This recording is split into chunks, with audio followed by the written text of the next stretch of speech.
Hai guys, Assalamualaikum warahmatullahi wabarakatuh. Ketemu lagi bareng aku Isnawati. Gimana nih kabar kalian semua? Semoga kalian semua baik-baik saja. Nah teman-teman semua, pada tanggal 8 Agustus 2023 kemarin, itu tepatnya pada hari Selasa, BPI mengeluarkan pengumuman seleksi administrasi BPI tahun 2023 ini.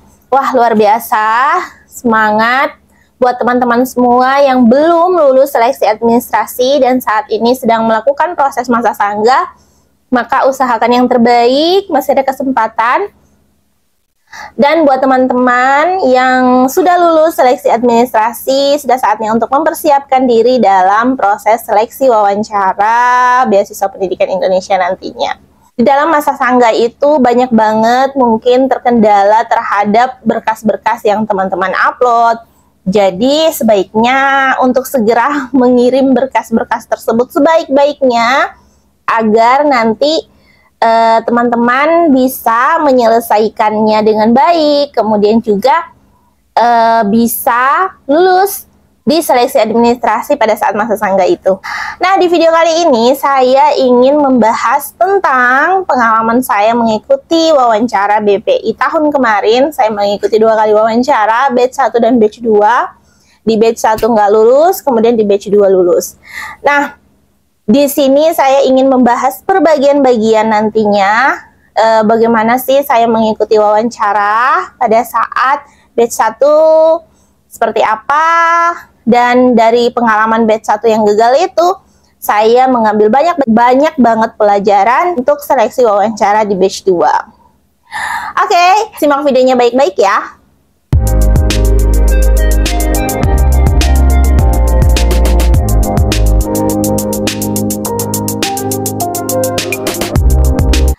Nah, teman-teman semua, di bagian yang pertama ini saya tuliskan persiapan wawancara. Nah, sebelum kita memasuki pengalaman wawancara saya, mari kita bahas dulu tentang persiapan yang saya lakukan. Nah, banyak banget yang saya lakukan pada saat itu, karena persiapan ini sangat penting untuk memberikan kesan yang baik kepada pihak pewawancara. Jadi persiapan-persiapan yang kita lakukan ini, teman-teman, nantinya menjadi sebuah pertimbangan kepada pihak pewawancara bahwasanya kita benar-benar udah siap dan bersikap positif terhadap wawancara yang akan kita lakukan. Nah, yang pertama yang saya lakukan itu adalah pemahaman mendalam tentang beasiswa. Nah, seperti video-video saya sebelumnya, saya sudah menjelaskan, benar-benar sangat menjelaskan dan menekankan kepada teman-teman semua yang ingin wawancara beasiswa apapun itu, pertama-tama kita benar-benar harus memahami beasiswa tersebut. Yang pertama, kita benar-benar memahami tujuannya, kemudian nilai, visi, dan misi beasiswa yang ingin kita apply. Nah, begitu pula yang saya lakukan pada tahap kedua, karena pada tahap 1 saya kurang membaca tentang beasiswa.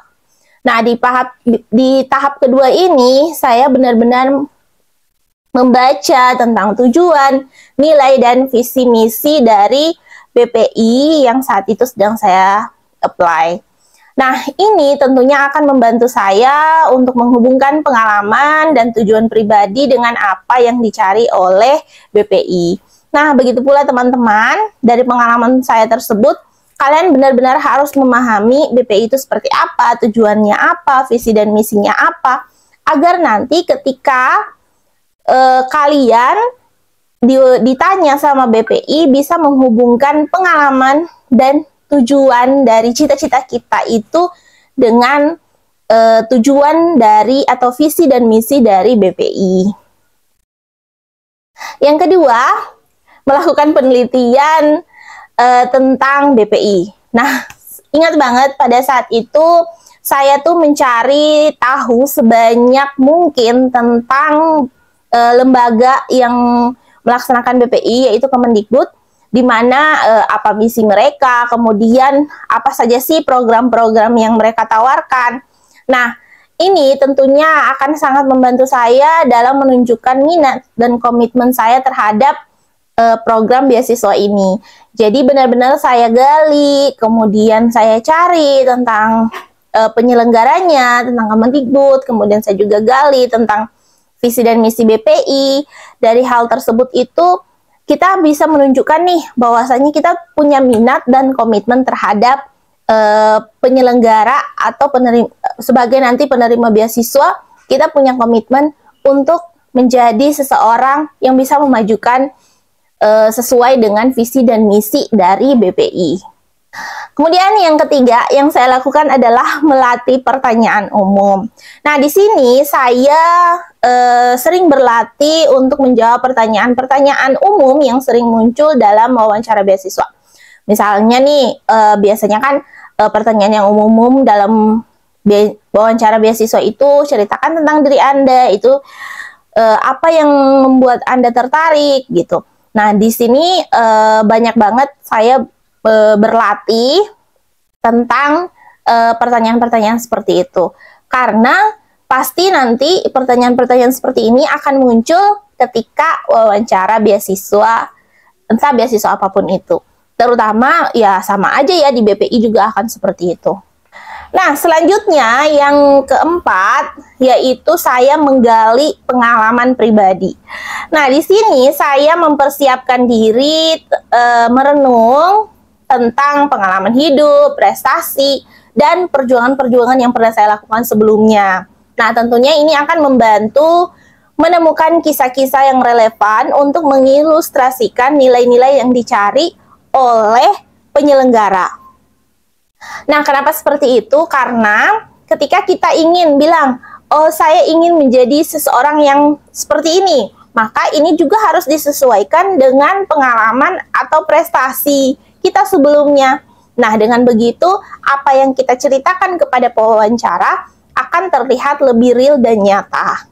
Kemudian yang kelima adalah saya sering berlatih gitu. Nah, di sini saya melakukan biasanya sesi latihan wawancara dengan teman, biasanya dengan keluarga. Biasanya saya juga pernah latihan bersama dengan suami. Hal ini saya lakukan agar membangun kepercayaan diri dalam menjawab pertanyaan dan mengatasi rasa gugup. Teman-teman juga bisa melakukan hal ini karena ketika kita sering-sering untuk ditanya, ketika kita sering-sering untuk latihan, maka kita akan terbiasa dan rasa terbiasa itu akan menghilangkan rasa gugup kita.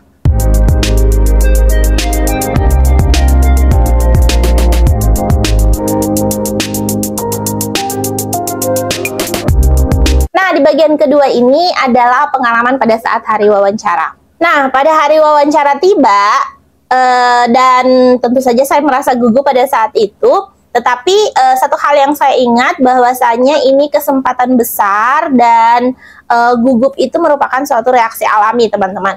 Jadi, yang pertama yang saya lakukan adalah saya bernafas dalam-dalam untuk menenangkan diri dan mengingat persiapan yang sudah saya lakukan. Jadi sebenarnya rasa gugup yang kita rasakan itu bisa diatasi dengan cara tersebut. Kemudian yang kedua adalah ketika saya berhadapan langsung dengan pewawancara. Nah, ketika saya berhadapan langsung dengan pewawancara, saya memberikan sikap duduk dengan tenang, memberikan senyuman sopan saat berhadapan langsung dengan pewawancara. Kemudian di situ saya membuat sedikit candaan agar suasana lebih santai dengan salam. Ketika saya ditanyakan pada saat itu berasal dari mana, saya langsung jawab dari Merauke. Mereka langsung wah, sebelum masuk ke pertanyaan mereka bertanya dulu tentang Merauke. Di situ saya jelaskan sedikit dan saya rasa itu hal yang membuat mereka tertarik dengan saya pada saat itu. Yang ketiga adalah berbicara dengan jelas dan tegas. Teman-teman semua, ketika pewawancara mengajukan pertanyaan, di situ saya menjawab dengan jelas, kemudian juga dengan tegas, kemudian saya juga berbicara dengan kepastian, menghindari menggunakan seperti kata-kata yang sulit dimengerti sama pewawancara, kemudian memberikan contoh konkret yang memungkinkan. Nah, dengan hal-hal seperti ini, pewawancara akan lebih jelas dengan apa yang ingin kita sampaikan kepada pewawancara.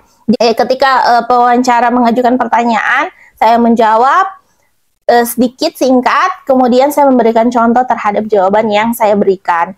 Jadi sebenarnya lebih baik lagi kalau misalnya kalian memberikan contoh secara nyata. Terus saya mengajukan pertanyaan kepada pewawancara, Pak, gimana sih? Apakah saya cocok menjadi penerima beasiswa BPI?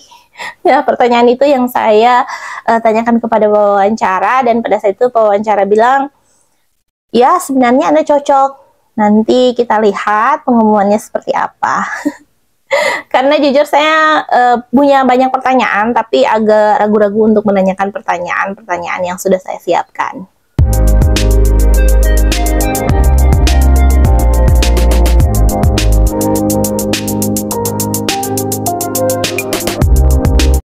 Nah, kita ke bagian yang ketiga, yaitu pengalaman wawancara.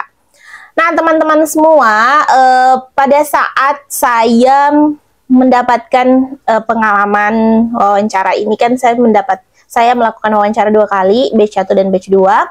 Nah, pada saat wawancara yang pertama, saya sudah sematkan di video ini mungkin ya. Kalian bisa lihat di situ atau di deskripsi.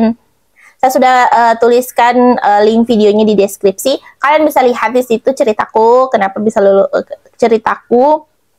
lulus BPI gitu. Nah, di sini kesan pertama yang saya dapat itu yaitu saat berhadapan langsung dengan pewawancara, saya berusaha tampil sopan dan percaya diri. Nah, teman-teman, benar-benar kita harus memberikan kesan yang baik dengan tampil sopan, tidak acak-acakan, usahakan untuk menggunakan pakaian yang tidak terlalu terang. Kalau misalnya kalian berjilbab, maka gunakanlah jilbab yang tidak terlalu terang sehingga mengganggu pandangan. Ya, gunakanlah jilbab yang warna-warna soft sehingga kelihatannya kita tuh orangnya kalem gitu dengan warna-warna soft tersebut. Kemudian juga memberikan salam kepada pewawancara dan mengenalkan diri secara singkat. Jadi nggak usah lebay untuk mengenalkan diri. Jadi kenalkan diri aja biasa seperti biasanya. Yang kedua adalah saya menjaga bahasa tubuh. Di sini saya sangat memperhatikan bahasa tubuh gitu.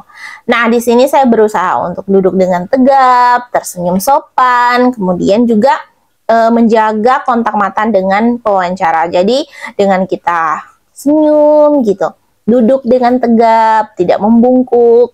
Kemudian juga kita menjaga kontak mata dengan panel atau dengan pewawancara. Selanjutnya adalah berbicara jelas. Nah, teman-teman semua, ketika kita diberikan pertanyaan pada saat wawancara, di situ saya ingat banget, saya harus menjawab dengan jelas dan terstruktur. Karena ketika kita memberikan jawaban dengan jelas dan terstruktur, maka pewawancara akan cepat memahami apa yang ingin kita ungkapkan. Di sini juga menggunakan nada yang tenang dan tidak terlalu cepat. Saya memastikan bahwasanya ketika pewawancara memberikan pertanyaan kepada saya punya awal untuk menjawabnya dan juga akhirnya harus logis dengan awalnya tersebut. Dan jangan lupa teman-teman harus sesuai dengan personal statement yang teman-teman buat. Nah, seperti yang saya bahas sebelumnya, yaitu menggunakan contoh nyata. Jadi ketika kita diberikan pertanyaan, jangan lupa menggunakan contoh nyata.